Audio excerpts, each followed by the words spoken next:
2, 1. 7 things you probably didn't know you need to know. I'm Jamie East, and this is the Smart 7. Good morning, everybody. It's Monday the 27th of September and it's World Tourism Day. And a big happy birthday to Meatloaf, Gwyneth Paltrow, Lil Wayne and Avril Lavigne. It was a weekend of mayhem as the fuel crisis that shouldn't have been continued, with long lines at petrol stations and the government scrambling to come up with a plan to resolve it. Transport Secretary Grant Shapps attempted some reassurance and asked the public not to overreact. Only fill up when you need to, and then there's actually plenty of petrol to go around. This is an unnecessary situation where there are queues that are forming, even though we have all the fuel that we need in the refineries and storage centres in the UK. They've also announced a plan to temporarily suspend competition rules to optimise supply, while the Independent Petrol Retailers Association warned that 2/3 of their members are out of fuel. The army may now be deployed in the short term to deliver supplies. The government's introduced a plan to provide temporary visas for European workers, including 5,000 HGV drivers and 5,500 poultry workers to get us through Christmas.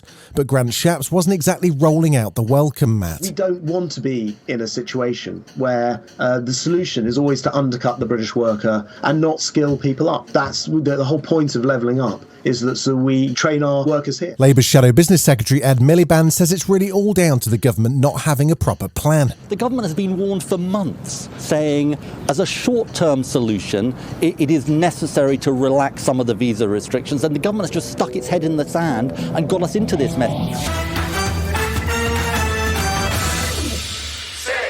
The Labour Party held its annual conference in Brighton over the weekend and it proved to be a pretty chaotic event, with wrangling over voting arrangements and a leaked speech to party colleagues from Deputy Leader Angela Rayner, which was less than complimentary about the Tories. You cannot get any worse than a bunch of scum, homophobic, racist, misogynistic... Go on, Angela!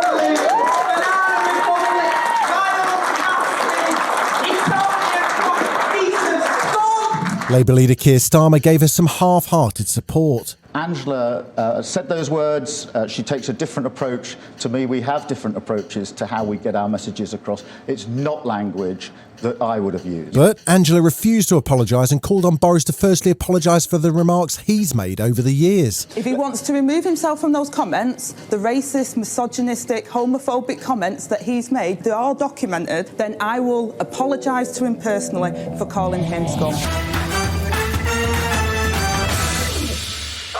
This weekend saw Germany head into an election for the first time without Angela Merkel on the ballot paper in 16 years, and it meant a cliffhanger of a result. Merkel's Conservative bloc lost to the left-leaning Social Democratic Party, but the results were close, with the Green Party having its best performance in their history. The results mean coalition talks must begin, and the SDP leader Olaf Scholz is confident that he'll be the next Chancellor of Germany, but that may not be until Christmas.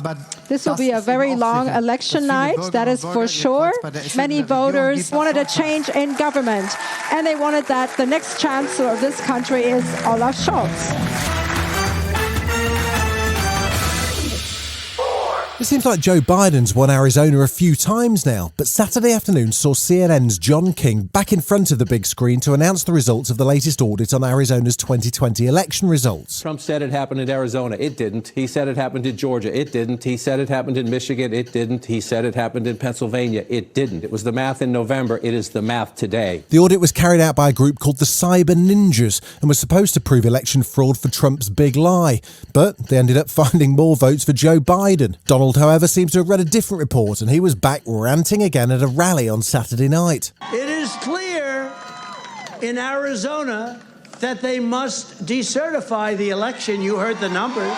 Those responsible for wrongdoing must be held accountable. It was a corrupt election. Still to come on the Smart 7, Daniel Craig says goodbye to Bond and an historic day in Formula One. Right after this. You're listening to the Smart 7. If you're enjoying it, you might also like the Smart 7 Ireland edition. Just search and follow us on your favourite podcast platform.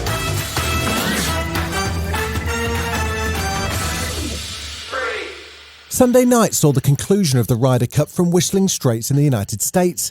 Didn't go well for Europe. The US won an overwhelming 19-9 victory.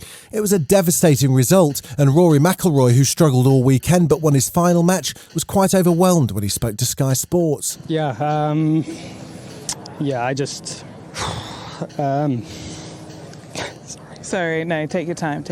Meanwhile, at the Russian Grand Prix, Lewis Hamilton set a brand new all-time record in Formula One as he won his 100th race. He's the first driver ever to do so, and he alone has now won almost 10% of all Grand Prix ever held. It's taken a long time to obviously get to 100, and I wasn't even sure whether or not it would come. I'm incredibly grateful to all these men and women that are here and back at the factory because, wow, 100.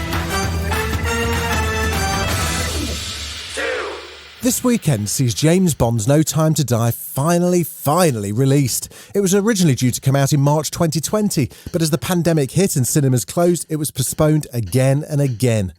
It's Daniel Craig's last appearance as James Bond, and now that the end is in sight, it actually sounds like he'll miss his days in the dinner jacket. He spoke to Graham Norton, who's also back on Friday nights. It's very emotional. I'm glad I'm sort of ending it on my own terms, which is really grateful to the producers for allowing me to do that. But I shall miss it. I'll probably be incredibly bitter when the new person takes over. Netflix has got so much stuff going on at the moment, they hosted an inaugural To Dumb event for fans across the weekend. That's the one. The fan preview of upcoming releases included 70 new shows and 28 movies, and some of the highlights were a first look at Bridgerton Season 2, teasers for The Sandman, and also Tiger King Series 2. There was a new Stranger Things trailer and a clip from the second season of The Witcher, which will drop on December the 17th. Anything else? I have nothing to hide. From me, maybe. But have you told the girl the truth? That witches obtain children so they can feed them with magic herbs. The few who survive become witches themselves. All human feelings and reactions are trained out of them. They are turned into monsters to kill other monsters. That's not going to happen to her. But it happened to you. This has been The Smart 7. Wherever you're listening, do us a favour and hit the follow button. We'll be back tomorrow at 7 a.m. Have a great day. Written, produced and published by Daft Doris.